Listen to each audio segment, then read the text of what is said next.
그런즉 선줄로 생각하는 자는 넘어질까 조심하라. 즉 뭡니까?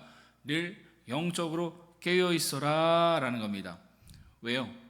세상이 이 마지막 때로 가면 갈수록 반드시 일어나는 일이 있는데, 그것은요, 수많은 신앙인들이 이 악한 마귀에게 미혹되어서 믿음에서 떠나가게 되고 이 악한 영과 이 귀신의 가르침을 따르는 일들이 점점 많아질 것이기 때문입니다. 이게 반드시 보여질 이 말세의 징조예요. 믿는 이들이 악한 마귀에게 속아서 믿음을 떠나는 배교의 일들이 일어날 것이다. 이거 요한계시록에서도 얘기하는 이야기죠. 오늘 본문의 바울은 이 디모데에게 이 일을 경고하고 있는 겁니다. 1절을 보세요. 후일에 어떤 사람들이 믿음에서 떠나 미혹하는 영과 귀신의 가르침을 따르게 될 것이다 라고 분명히 말하고 있잖아요. 여러분, 여기서 어떤 사람들이 누군지 아십니까? 교회 밖에 있는 사람들만을 말하는 것이 아닙니다. 교회 안에 있는 사람들도 얘기하는 거예요. 교회 안에 있는 평신도들 뿐만 아니라 어제 살펴보았던 것처럼 장로와 같은 이 교회의 영적 리더들까지도 여기에 포함되는 겁니다. 여러분, 장로가 될 수 있는 기준이 몇 가지였습니까? 우리가 어제 살펴봤잖아요. 쉽게 되는 거 아니었어요. 15가지의 기준이 있었습니다. 그러니까 개인의 성품이 좋아야 하고요, 가정에서도 교회에서도 직장에서도 신앙적으로 도덕적으로 인정받는 사람이 장로가 될 수 있었습니다. 쉽지 않잖아요. 이 기준이 들어간다는 것 자체가 쉽지 않습니다. 그런데 뭡니까? 이런 사람조차도 악한 마귀에게 미혹될 수 있다는 거예요. 여러분, 이게 참 무서운 말입니다. 이런 사람조차도 악한 마귀에게 미혹되어서 믿음에서 떠날 수 있다라는 것을 바울은 지금 말하고 있는 거예요. 이 말은 곧 무슨 뜻입니까? 지금 이처럼 말씀을 전하는 목사인 저도 여기에 해당될 수 있다는 거예요. 이걸 기억해야 되는 겁니다. 저도 이것을 늘 기억하는 거예요. 나도 속을 수 있구나. 어쩌면 나도 지금 속아 있을 수도 있구나. 이 전제를 가지고 늘 하나님 앞에 겸손함으로 나가야 되는 겁니다. 하나님, 나는 지금 속고 있는 것 아닙니까? 늘 하나님께 겸손하게 물어야 된다라는 겁니다. 어디 목사인 저뿐이겠습니까? 이 말씀을 듣는 여러분들도 해당될 수 있다라는 거예요. 심지어 바울은요, 지금 이 목회 서신서를 받아보고 있는 이 디모데조차도 이와 같은 신앙의 미혹에 빠질 수 있음을 전제하고 말하고 있는 겁니다. 다시 말해서 한 사람도 여기에서 예가 될 수 없다라는 것이죠. 그래서 영적으로 늘 깨어 있어야 한다라는 겁니다. 바울은 이것을 강조하고 있는 거예요. 그렇다면 우리가 악한 마귀의 미혹에 빠져서 믿음에서 멀어지고 있다라는 것을 우리는 어떻게 알 수 있을까? 우리 모두가 속을 수 있는데, 그럼 내가 지금 악한 마귀에게 그 미혹에 빠져서 믿음에서 멀어지고 있다라는 것을 어떻게 알 수 있는가? 그 전조 증상이 있는데, 그것은 바로 2절 말씀처럼 외식입니다. 외식. 그러니까 내가 외식적인 신앙에 빠져 있다면 지금 내가 미혹되고 있다라는 증거다라는 거예요. 여러분, 외식이 뭡니까? 연기하는 거예요. 연기. 외식은 연기예요. 내게 믿음 있는 척, 내게 사랑이 있는 척, 내게 섬김과 희생이 있는 척 가면을 쓰고 연기하는 것, 그게 바로 외식입니다. 이러한 외식은요, 나를 향하신 하나님의 시선과 평가가 아니라 사람들의 시선과 평가를 더 중요하게 여길 때에 우리에게 나타나게 되는 거예요. 우리의 시선이 하나님께 있으면 되는 거거든요. 사람들이 인정하건 말건, 알아주건 말건, 난 그냥 코람데오, 그냥 하나님 앞에서 하나님의 시선 안에 하나님의 인정만 있으면 되는 건데, 이제 거기서 벗어나서 이제 자꾸 사람들의 시선과 평가를 보게 되는 겁니다. 내가 어떻게 보일까? 내가 어떤 인정을 받을 수 있을까? 나를 알아주는가? 알아주지 않는가? 알아주지 않으면 섭섭이가 들어와서 삐져버리고 속상해버리고, 이런 일들이 이제 나타난다라는 거예요. 왜? 사람에게 시선을 두었기 때문에, 사람의 평가의 기준을 두었기 때문이다라는 것이죠. 그래서 자꾸 증명하려고 듭니다. 자기를. 심지어 거짓과 속임을 통해서라도 자신이 옳다라는 것, 자신이 괜찮은 사람이라는 것, 자신이 가치 있는 사람이라는 것을요, 끊임없이 사람들에게 증명하라고 듭니다. 이것이 바로 외식에 빠진 사람들의 특징이다라는 것이죠. 3절을 보시면요, 당시 이 교회 안에서 보여졌던 대표적인 외식을 바울은 언급하고 있습니다. 그것이 뭐냐면 혼인을 하지 않는 것과 어떤 음식물을 먹지 않는 모습입니다. 여러분 이렇게 이해하시면 좋아요. 결혼을 하지 않은 신부님이 더 거룩해 보이십니까? 아니면 결혼한 목사님이 더 거룩해 보입니까? 그죠? 왠지 이 세속적인 어떤 그런 이 즐거움을 내려놓고 결혼을 하지 않은 신부님이 좀 더 거룩해 보이잖아요. 또한 여러분 매일 금식하는 사람이 거룩해 보이십니까? 하루에 4끼를 먹는 사람이 거룩해 보입니까? 당연히 금식하는 사람이잖아요. 이렇게 접근하는 거예요. 자신을 증명하기 위해서 자신이 믿음 있는 사람, 사랑 있는 사람, 거룩한 사람, 하나님을 사랑하는 사람, 이것을 증명하기 위해서 이처럼 나는 결혼도 안 했어. 그걸 선택하는 거예요. 나는 금식해. 그걸 선택하는 거예요. 그 이유가 뭐라고요? 나를 드러내기 위해서. 그러니까 다른 것도 충분히 가능하겠죠. 지식을 통해서, 열심을 통해서, 은사를 통해서, 섬김을 통해서 마치 나에게 진정한 믿음과 사랑과 거룩함이 있는 것처럼 자신을 증명하라는 외식하는 모습이 나에게 만약 보여진다면 그때는 우리의 신앙을 다시금 돌아보고 점검해 가야 한다라는 겁니다. 그러니까 오늘 이런 말씀을 통해서 날 돌아봐야 되는 거예요.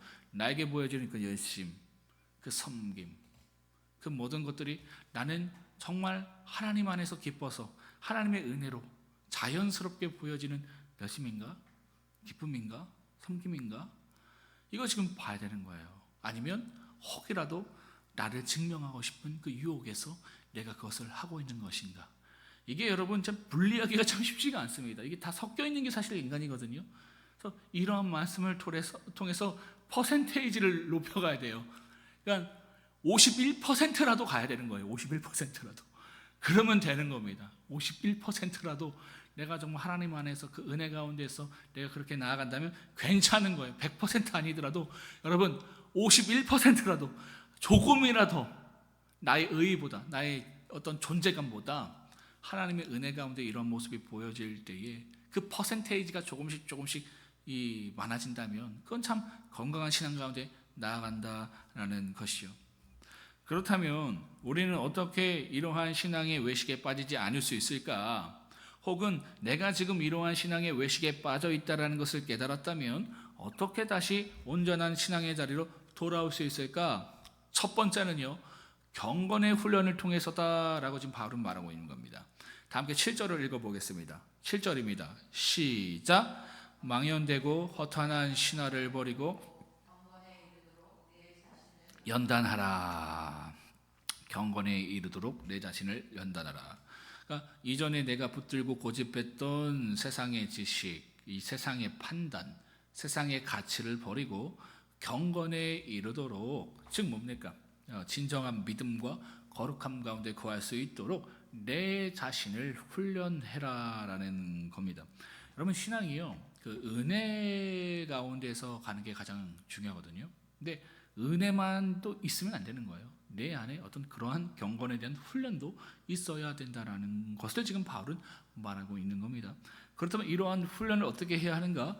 먼저는요, 3절 하반절의 말씀처럼 감사하는 것을 통해서 할 수 있다라는 거예요.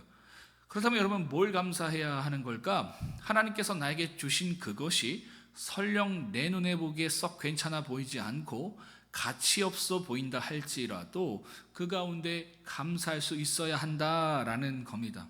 왜요? 우리의 존재감과 소망이 세상의 가치에 있지 않기 때문입니다. 우리의 존재감과 소망은 어디에 있습니까? 10절의 말씀처럼 살아계신 하나님께 있는 거예요. 그래서 지금 내게 주어진 그것이, 그죠? 내가 보기에 별로 괜찮아 보이지 않더라도, 가치 없어 보인다 할지라도 그 가운데 하나님께 감사한다라는 것은 일종의 신앙 고백입니다. 하나님, 나의 존재감과 소망이 세상의 가치에 있는 것이 아니라 오직 하나님께 있습니다. 내가 잘 이해하지 못하지만 이 모든 것들을 통해서 내가 하나님을 얻고 하나님의 그 은혜 가운데에 걸어가는 것을 내가 믿습니다. 이러한 신앙 고백이다라는 거예요. 이러한 고백을 통해서 우리의 존재감과 소망이 이 세상의 가치에서 하나님께로 옮겨갈 때에 우리는 그러한 자기 부인을 통해서 진정한 믿음과 거룩함을 소유해 갈 수 있다라는 겁니다. 하나님 감사합니다. 그리 아니하시지라도 감사합니다. 나의 가정, 나의 직장, 나의 어떤 그 관계들, 모든 것들 내가 보기에 좋아 보이지 않더라도 그래도 감사합니다. 이것이 여러분 자기 부인이다라는 거예요. 이러한 자기 부인의 고백을 통해서 우리는 진정한 믿음과 거룩함을 소유해 갈 수 있다라는 것이죠. 그런데 여러분 이런 감사가 어디 쉽습니까? 잘 안 되잖아요. 그래서 오전의 말씀처럼요, 우리는 늘 말씀과 기도로 나아가야 한다라는 겁니다. 이와 같은 경건의 훈련이 있어야 한다라는 것이죠. 왜입니까? 말씀과 기도가 우리의 시선을 늘 하나님께 고정시켜서 기쁨과 평안과 감사 가운데에 우리로 하여금 머물게 하기 때문이다라는 것이죠. 여러분 아멘이십니까? 우리의 기쁨과 평안과 감사는요, 오직 하나님의 말씀과 기도로 가능한 겁니다. 그래서 우리가 이 새벽에 말씀과 기도로 나아가는 거잖아요, 그죠? 우리의 시선을 세상의 가치에서 하나님께 시선을 돌리는 작업이 바로 이 시간입니다. 그래서 하나님께 돌려서 어떻게 하자라는 거예요? 감사하자라는 거예요. 하나님 안에서 감사를 찾고 하나님 안에서 기쁨을 찾고 하나님 안에서 평안을 찾기 위해 이 새벽에 우리가 나와서 말씀과 기도를 붙드는 겁니다. 이거 아니면 하나님 안에서 우리는 기쁨과 평안과 감사를 찾지 못하는 존재이기 때문이죠. 늘 나에게 있고 없고 이루고 이루지 못하고 이 내용을 가지고 내가 감사한다, 내가 기쁘다, 내가 평안하다, 이것을 결정하는 것이 우리인데, 이러한 말씀과 기도를 통해서 뭐예요? 그리 아니하실지라도 하나님만으로 충분합니다. 이 지금 말씀과 기도를 통해서 우리가 이루어간다라는 것이죠. 축복하기는요, 이와 같은 경건의 훈련이 늘 여러분 가운데 끊이지 않기를 주님의 이름으로 축복합니다. 둘째로, 우리가 어떻게 마귀에게 속아 외식하는 신앙에 빠지지 않을 수 있는가? 그것은요, 약점에 집중하지 않고 나의 결핍에 집중하지 않고 사명에 집중할 때 가능하다라는 겁니다. 여러분 디모데에게 이 목회자로서 약점이 있었습니다. 그게 뭐냐면 12절의 말씀처럼 그 디모데가 어디 교회 담임 목사님이었습니까? 에베소 교회 담임 목사였잖아요. 근데 이 사람이 지금 나이가 어린 거예요. 20대였던 거예요. 여러분 생각해보세요. 우리 더본 교회 담임 목사가 20대로 왔다. 그럼 그게 약점이 될 수 있잖아요, 그죠? 그냥 그 모습 자체로. 또 이 디모데는 굉장히 왜소하고 뭐라고 해야 될까, 굉장히 유약했거든요. 무시하기 딱 좋잖아요, 그죠? 그러니까 디모데에게 이러한 목회자로서의 약점이 있었던 거예요. 이것이 그의 핸디캡이었습니다. 그래서 늘 사람들에게 공격을 받게 되고요, 이 부분 때문에 인정받지 못했던 영역이었던 거예요. 여러분 보통 이런 핸디캡을 가지면 사람은 어떻게 합니까? 세상적인 가치와 방법으로 이러한 핸디캡을 가려보려고 하잖아요. 극복해보려고 하잖아요. 그래서 자신을 무시하지 못하도록 증명하고 싶어 합니다. 그러다가 여러분 외식에 빠지는 거예요. 위선에 빠지는 겁니다. 그렇죠? 디모데가 조금 내가 노숙해 보이려고, 그렇죠? 목소리도 할렐루야 막 이렇게 말도 하고, 그렇죠? 막 공부도 더 해보려고 하고, 하여튼 그렇게 한다고 해보세요. 자꾸 그런 거에 집중한다고 해보세요. 목회를 하는데. 그럼 그 가운데 외식에 빠지는 거예요. 거기서부터 위선에 빠지는 거예요. 우리 똑같습니다. 우리 안에 결핍이 있거든요. 우리 안에 약점이 있거든요. 근데 그것을 가리려고 하다 보면 그러다가 외식에 빠져버리는 거예요. 위선에 빠지게 되는 것이다라는 겁니다. 자신을 증명하려고 들다가. 그런데 바울이요, 디모데에게 어떤 솔루션을 줍니까? 13절을 보세요. 바울이 디모데에게 뭐라고 요청합니까? 내가 너에게 이를 때까지 말씀을 읽는 것, 권하는 것, 가르치는 것에 전념하라 라고 말하고 있습니다. 디모데는요, 목회자이기 때문에 말씀을 읽고 전하고 가르치는 것이 그의 사명입니다. 그러니까 그렇기 때문에 이 말은요, 너의 사명에 집중하라. 너 약점 집중하지 마. 그것을 세상의 방법과 어떤 가치와 이 내용으로 가리려고 애쓰지 말고 그거 그냥 하나님께 맡겨드리고 너는 사명에 집중해. 지금 바울은 지금 그거 얘기하는 거예요. 사명에 집중하면 하나님께서 하셔. 외식과 위선으로 나아가지 않아. 더 건강한 신앙의 모습 가운데 나아가게 돼 있어. 사람들이 뭐라고 하든 널 어떻게 보든 그런 거 신경 쓰지 마. 너는 사명에 집중해. 그러면 능력이 있을 거야. 바울이 지금 이거 얘기하고 있는 거예요, 여러분. 14절도 동일한 권면입니다. 너가 목사로 안수받을 때에 예언을 통해서 받은 것을 가볍게 여기지 말라라고도 말씀하고 있잖아요. 이 학자들 간에 그 예언을 통해서 디모데가 받은 것이 뭐 은사냐 사명이냐 논란이 있지만 대부분 사명으로 봅니다. 그러니까 이처럼 너의 사명에 집중하라 거듭 지금 바울은 말하고 있는 거예요. 여러분, 사탄은요 자꾸 우리의 약점과 결핍을 보게 만듭니다. 그러니까 마치 아담과 하에게 찾아와서 그랬던 것처럼 우리에게 그와 같이 한다라는 거예요. 그런데 그거 보지 말라는 거예요. 여러분에게 주신 사명에 집중하고 그 사명을 이루어가는 것에 전심전력하라. 지금 바로 말하잖아요. 전심전력하라. 지금 시선 놓치지 말고, 어쩌면 우리에게 나의 약점이 아니라 이 사명에 집중하라고 하나님께서 그 아름다운 사명을 우리에게 주신지도 모르겠어요. 더 좋은 믿음을 갖기 위해서, 더 아름다운 그 신앙 가운데 거하기 위해서 우리에게 이와 같이 사명을 주셨는데 그 가운데 집중을 하라는 겁니다. 그러면 외식에 빠지지 않고 온전한 믿음과 거룩한 가운데 거할 수 있다라는 것이죠. 말씀을 마무리하겠습니다. 사랑하는 성도 여러분, 악한 마귀 사단이 자꾸 나로 하여금 자기 증명과 신앙의 외식으로 끌고 가기 위해서 오늘 여러분들로 감사하지 못하게 만드는 것은 무엇입니까? 또한 여러분들로 집중하게 만드는 핸디캡은 무엇입니까? 한번 고민해 보세요. 사단이 나를 자꾸 감사하지 못하게 하는 것이 무엇이지? 사단이 자꾸 나에게 주목하게 하는 그 약점과 그 결핍은 무엇이지? 한번 고민해 보세요. 바라기는 그것들을 말씀과 기도로 다시 감사를 회복해가는 그 시간이 되었으면 좋겠습니다. 또한 여러분의 약점의 시선을 빼앗기지 마시고요, 하나님께서 여러분들에게 가정에서, 교회에서, 직장에서 하나님의 뜻을 이루어가라고 맡기신 그 사명에 온전히 집중하시기를 바랍니다. 그로 인해서 마지막 때, 여러분 지금도 마지막 때예요. 마지막 때가 뭐냐면 이제 주님이 다시 오시는 그 사건 하나만 남은 게 마지막 때거든요. 예수님께서 부활 승천하시고 지금까지 마지막 때예요. 마지막 때에 늘 악한 마귀의 미혹을 이기고 믿음으로 온전히 세워가는 저와 여러분들 되길 주님의 이름으로 축복합니다. 이러한 말씀을 생각하시면서 우리가 다 함께 디모데전서 4장을 합독하도록 하겠습니다. 디모데전서 4장입니다. 이게 바울이 나에게 권면하는 말씀으로 우리가 한번 읽으면 참 유익될 것 같아요. 읽겠습니다. 시작.